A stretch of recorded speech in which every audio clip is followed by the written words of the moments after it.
தமிழர் என்கின்ற காரணத்தினால் அல்லது இரண்டாம் நிலையில் இருக்கின்றார் என்ற காரணத்தினால் அவர் மீதான காழ்ப்புணர்வு என்பது ஏற்கனவே வெளிப்படுத்தப்பட்டு அவர் ராஜினாமா செய்ய வைக்கப்பட வேண்டும் என்பதற்காக பயங்கரவாத நடவடிக்கைகள் மற்றும் கப்பல் வந்த பொழுது உதவி செய்தார் அல்லது கையகப்படுத்தப்பட்ட ஆவணங்களில் அவருடைய பெயர் இருக்கின்றது அல்லது ஒரு போராளியின் மனைவிக்கு கடிதம் கொடுத்தார் தனது தொகுதியில் இல்லாத பல விடயங்களை கொண்டு வந்து பார்த்து எல்லாமே அணைந்து போகின்ற அளவில் இப்பொழுது திட்டமிட்ட ரீதியில் ஒரு வாடகை குடியிருப்பாளர் ஒருவர் அவருடைய மனையாக இருக்கலாம் அல்லது கட்டிட தொகுதியோ ஒரு அபார்ட்மெண்ட்டோ அல்லது கடை தொகுதியோ ஏதோ ஒன்று தெரியாத ஆனால் கரி ஆனந்த சங்கரி அவர்களுக்கு சொந்தமான இடத்தில் வாடகைக்கு குடியிருந்த ஒரு பல வருடங்கள் குடியிருந்த ஒருவரை இவ்வாறான ஒரு பயன்பாட்டிற்குள் ஈடுபட்டு இருக்கின்றார். பேட்ரிக் பிரவுன் அவர்கள் இந்த கன்சர்வேட்டிவ் கட்சி மத்திய பதவிக்கு பியர் பொலிவியர் அவர்களுடன்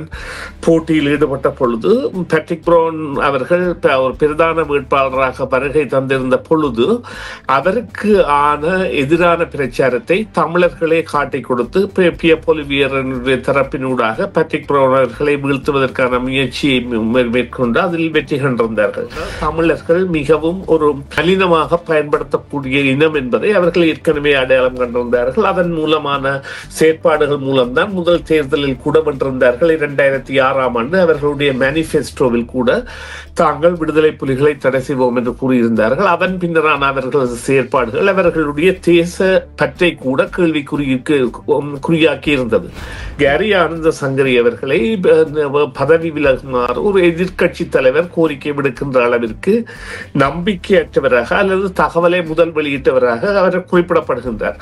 இதே எதிர்கட்சி தலைவர் இதுவரையில் தனது செக்யூரிட்டி கிளியரன்ஸை செய்தாரா என்றால் இல்லை, அதனை தவிர்த்து வருகின்றார்.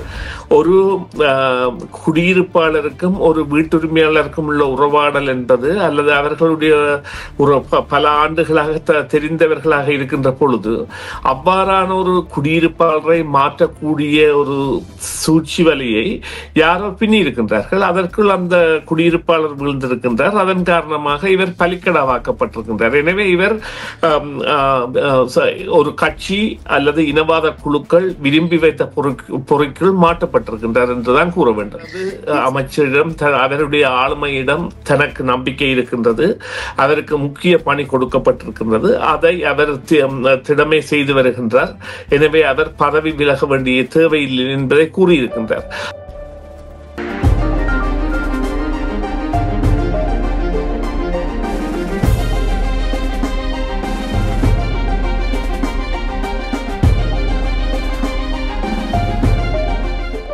இந்த நேரம் வழக்கம் போலவே நாங்கள் சமூக அரசியல் தரப்புகளில் நிகழும் மிக முக்கியமான விடயங்களை பேசுவதற்கான நேரமாக இருக்கிறது.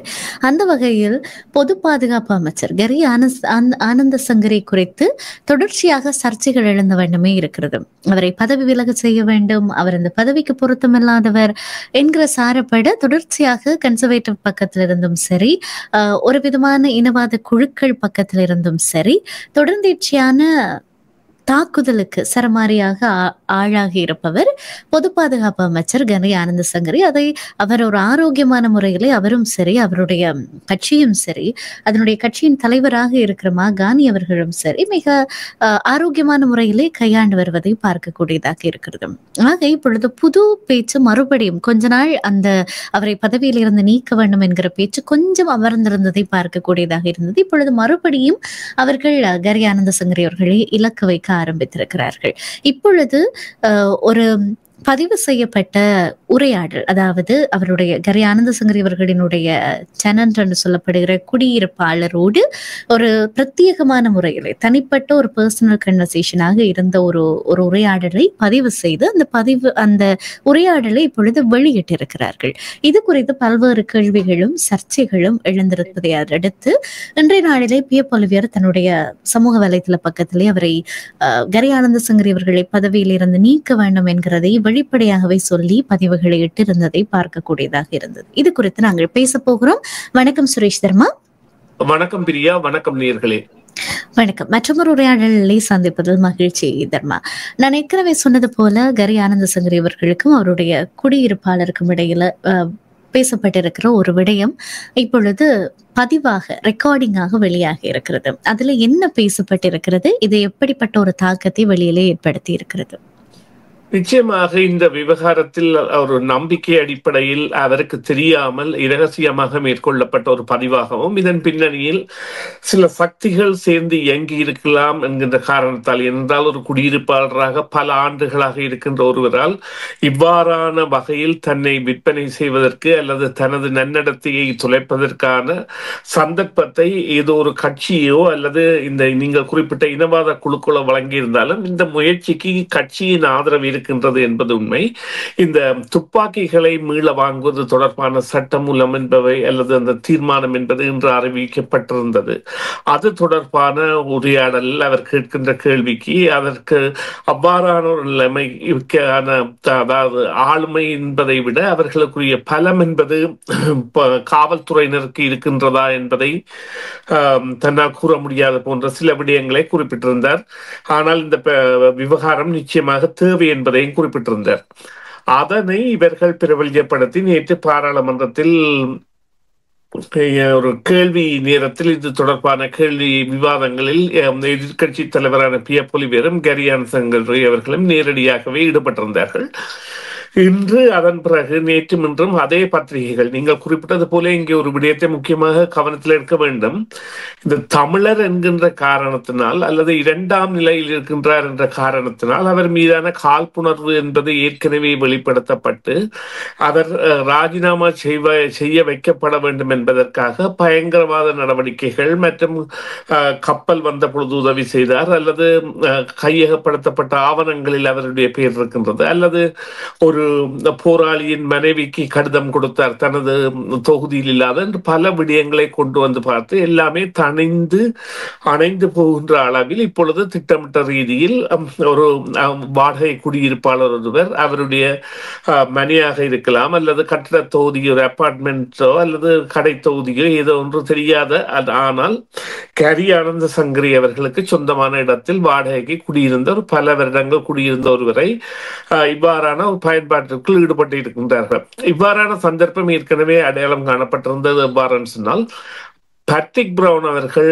இந்த கன்சர்வேட்டிவ் கட்சி மத்திய பதவிக்கு பிய பொலிவியர் அவர்களுடன் போட்டியில் ஈடுபட்ட பொழுது பேட்ரிக் பிரவுன் அவர்கள் ஒரு பிரதான வேட்பாளராக வருகை தந்திருந்த பொழுது அவருக்கு எதிரான பிரச்சாரத்தை தமிழர்களே காட்டிக் கொடுத்து பிய பொலிவியருடைய தரப்பினூடாக பேட்ரிக் பிரவுன் அவர்களை வீழ்த்துவதற்கான முயற்சியை மேற்கொண்டு அதில் வெற்றி கண்டிருந்தார்கள்.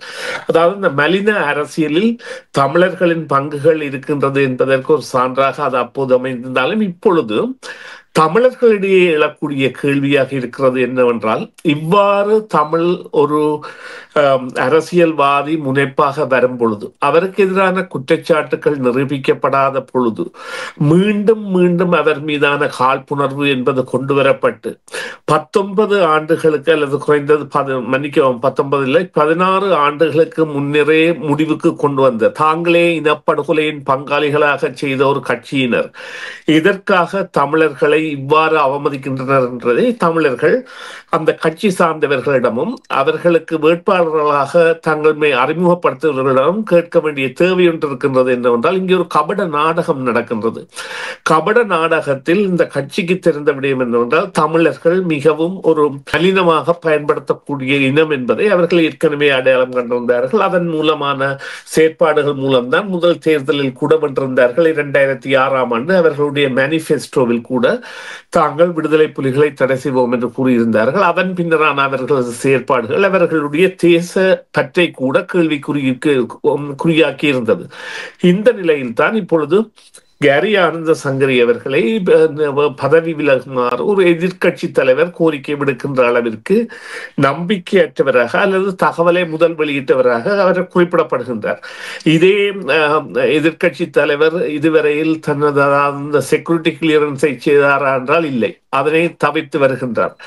அதேவேளை பல அந்த இனவாத குழுக்கள் அல்லது இனவாதம் நிறைந்தவர்களுடன் தொடர்பை பேணுகின்றார் போன்ற குற்றச்சாட்டுகளையும் மறுதளிப்பவராக இல்லை. அவ்வாறு இருந்து கொண்டு இவ்வாறு தமிழினத்தின் மீதான ஒரு செயற்பாட்டை செய்வது அல்லது தமிழினத்தின் பிரமுகராக வரக்கூடிய அல்லது எதிர்கால தலைவராக வரக்கூடிய ஒருவர் மீதான காழ்ப்புணர்வை செய்வது என்பது தமிழர்களால் இடைப்போட்டு பார்க்க வேண்டிய ஒரு சந்தர்ப்பத்தை நாங்கள் அடைந்திருக்கின்றோம். இதற்கான காரணம் என்னவென்று சொன்னால், இந்த கரியானந்த சவன்கரி அவர்கள் இரண்டாம், அதாவது பிரதமருக்கு அடுத்ததான ஒரு கனதியான ஒரு அமைச்சரவை பொறுப்பில் இருப்பதால் தான் இவ்வாறான தாக்குதல்கள் இடம்பெறுகின்றன. இதே இவர் 10 ஆண்டுகளாக பாராளுமன்ற உறுப்பினராக இருப்பதும் அதே நேரம் பல வேறு அமைச்சு பதவிகளை முன்னர் வைத்திருந்ததும் குறிப்பிடத்தக்கது. அந்த நேரங்களில் எல்லாம் இவர் மீதான எந்த ஒரு காழ்ப்புணர்வு தாக்குதலும் இடம்பெறவில்லை.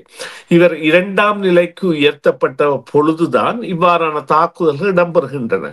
எனவே தமிழர்களுடைய வளர்ச்சி என்பது கனேடிய தேசத்தை நேசிக்கின்றவர்களின் வளர்ச்சியாக தடைப்படுத்துவதற்கான சக்தியாக இந்த ஊடகங்களுக்கு ஒரு கட்சியும் ஆதரவளிக்கின்றதா? அவ்வாறாயின் அந்த கட்சி எதற்காக தமிழர்கள் அந்த கட்சிக்காக வாக்களிக்க வேண்டும்? அவர்கள் நிச்சயமாக பொறுப்பு கூறலில் ஸ்ரீலங்கா அரசுடன் இணைந்த தரப்பாக இருக்க வேண்டியவர்கள் கன்சர்வேட்டிவ் கட்சியும், மற்றும் அந்த நேரத்தில் நடவடிக்கை எடுக்க வேண்டாம் என்று அந்த கட்சியை கேட்ட அல்லது அந்த ஆளும் அரசாக இருந்து அவர்களை கேட்ட ஒரு தரப்பு தங்களுக்கு அறிக்கை மட்டும் தந்தால் காணும், நீங்கள் நடவடிக்கை எடுக்க தேவையில்லை என்பதை அவர்கள் கூறியிருந்தார்கள். அவ்வாறுதான் தங்களுக்கு தமிழர்களிடமிருந்து வந்தவர்கள் கேட்டதாக.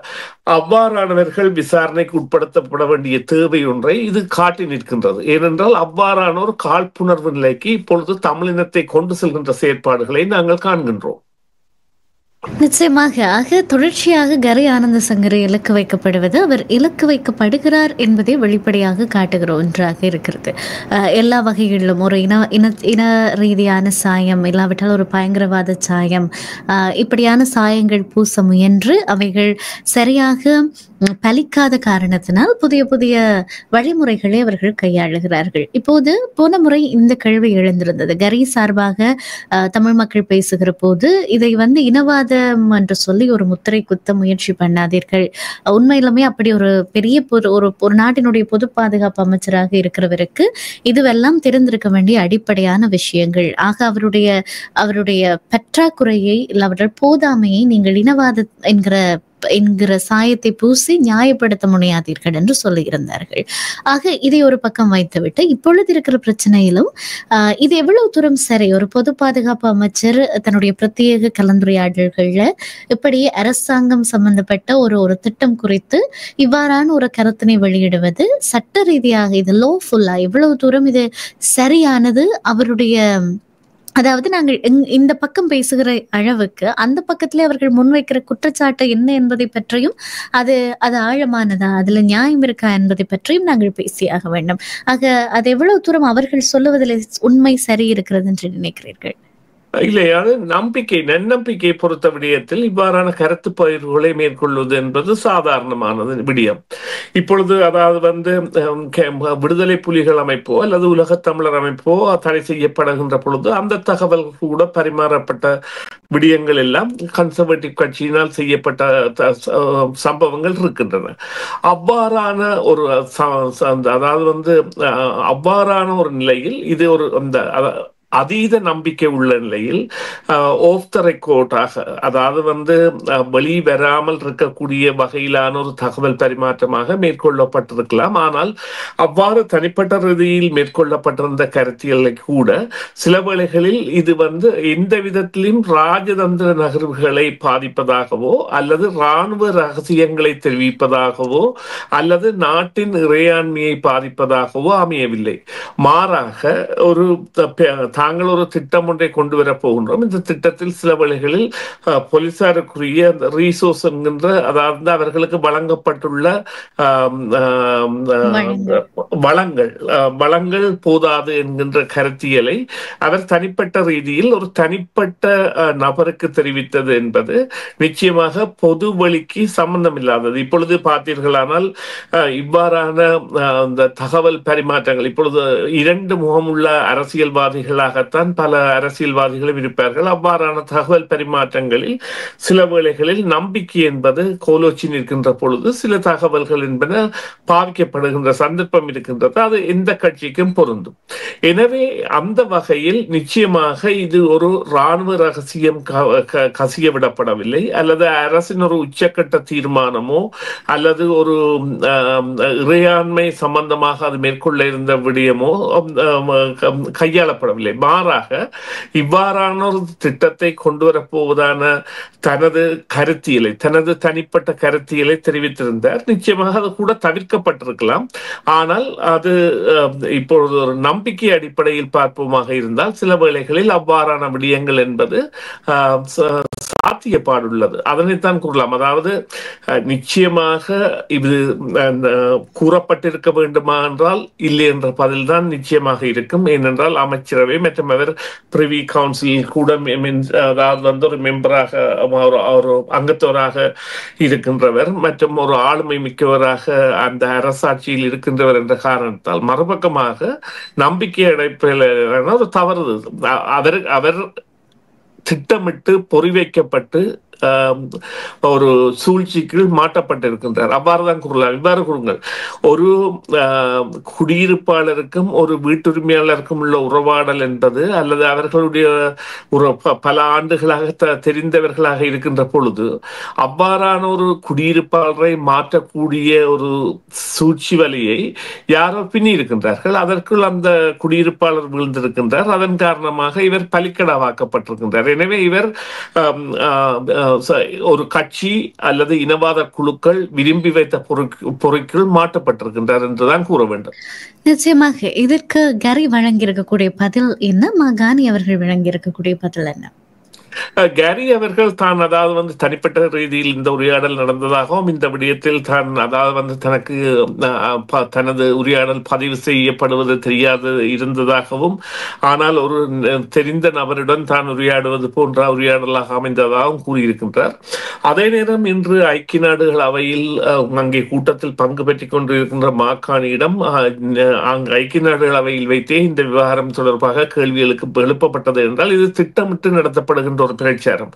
அவர்களுக்கு தேவை என்னவென்று சொன்னால், கரியான சங்கரி அவர்கள் விளத்துகின்ற பொழுது தமிழர்களுடைய முகம் என்பது இல்லாமல் போகும் என்பதுடன் நிச்சயமாக தாங்கள் கொண்ட கோலத்திலும் அவர்கள் வெற்றி பெறலாம் என்று, இது நாங்கள் ஒரு பகிரங்க விசாரணைக்கு அழைப்பு விடுக்க வேண்டிய நிலையில் தமிழர்கள் இப்பொழுது திட்டமிட்டே கொண்டு செல்லப்படுகின்றார்கள் என்றால், தமிழ் இனம் என்பது இவ்வாறான பிரச்சாரங்களில் பல இடங்களிலும் சிக்கொண்டு தன்னை அந்த சாக்கடைக்குள் வீழ்த்திய இனமாக இருக்கின்றது என்றால், விபச்சாரம் செய்து கூட போராட்டத்திற்கு காசு பண்ணுகின்றார்கள் என்கின்ற செய்தியை வெளியிட்ட ஊடகங்கள் தான் இப்பொழுது கூட இவ்வாறான செய்தி, அதாவது மலினமாக மிகவும் போதைப் பொருள் வியாபாரம் மற்றும் இந்த விபச்சாரம் போன்றவற்றை எல்லாம் கடுநிலை பொருட்களாக காட்டிய அந்த மேலாதிக்க இனவாத அல்லது வலதுசாரி தீவிரவாத வலதுசாரி ஊடகங்கள் செய்கின்றன. எனவே அவற்றின் தன்மையை புரிந்து கொண்ட ஒருவராக காணி அவர்களுடைய பாதில் கூட தனது அமைச்சரிடம் அவருடைய ஆளுமையிடம் தனக்கு நம்பிக்கை இருக்கின்றது, அவருக்கு முக்கிய பணி கொடுக்கப்பட்டிருக்கின்றது, அதை அவர் திடமே செய்து வருகின்றார். எனவே அவர் பதவி விலக வேண்டிய தேவையில்லை என்பதை கூறியிருக்கின்றார். ஆனால் இங்கே உள்ள விடயம் என்னவென்றால், எவ்வாறு இந்த விடயம் சுற்றுக்குள் வருகின்றது, இந்த சுழற்சிக்குள் எவ்வாறு தமிழர்களிடையே ஒரு மாயை இருக்கின்றது என்பதை நாங்கள் வெளிக்கொணர வேண்டிய தேவையை இந்த எதிர்க்கட்சிகள் ஏற்படுத்தி கொண்டு வருகின்றன. இது நிச்சயமாக தமிழர்களாக, கனேடிய தமிழர்களாக இருக்கின்றவர்களுக்கு ஒரு ஆரோக்கியமான செயற்பாடு அல்ல. ஏனென்று சொன்னால், பணம் பண்ணுகின்றவர்களின் நடவடிக்கையாகத்தான் நாங்கள் இதனை பார்க்க முடியும். நிச்சயமாக மிக்க நன்றி சுரேஷ் தர்மா. இப்பொழுது வழியாகி ஒரு கண்ட்ரவர்ஷியலாக கொஞ்சம் சர்ச்சைக்குரிய விடயமாக இருக்கிற இந்த செய்தி குறித்து நாங்கள் பேச இருந்தோம். இன்னுமே அடுத்தடுத்த நகர்வுகளை பொறுத்து நாங்கள் இதை இன்னுமே உரையாடலுக்கு உட்படுத்த காத்திருக்கிறோம். மிக்க நன்றி தர்மா, அன்றைய உரையாடலில் இணைந்து கொண்டமைக்காக. நன்றி பிரியா, நன்றி நேயர்களே. மீண்டும் ஒரு பொழுதில் சந்திப்போம். சிஎம்ஆர் யூடியூப் சேனலில் இணைந்திருக்கும் நேர்கள் அனைவருக்கும் எமது நன்றி. காமெண்ட்ஸ் பகுதியில் உங்கள் கருத்துக்களை தெரிவிக்க தவறாதீர்கள். முக்கிய செய்திகள், காணொளி தொகுப்புகள், நேர்காணல் என பலதரப்பட்ட அம்சங்களையும் உங்களுக்காக தருகின்றது சிஎம்ஆர் யூடியூப் சேனல். சிஎம்ஆர் என்று சர்ச் செய்து எமது யூடியூப் சேனலை சப்ஸ்கிரைப் பண்ணுங்கள். உங்கள் உற்றார் உறவினர் நண்பர்களோடும் இந்த காணொளி தொகுப்புகளை பகிர்ந்து கொள்ளுங்கள். அருகில் இருக்கின்ற முக்கிய காணொளி தொகுப்புகளையும் தவறவிடாமல் பாருங்கள்.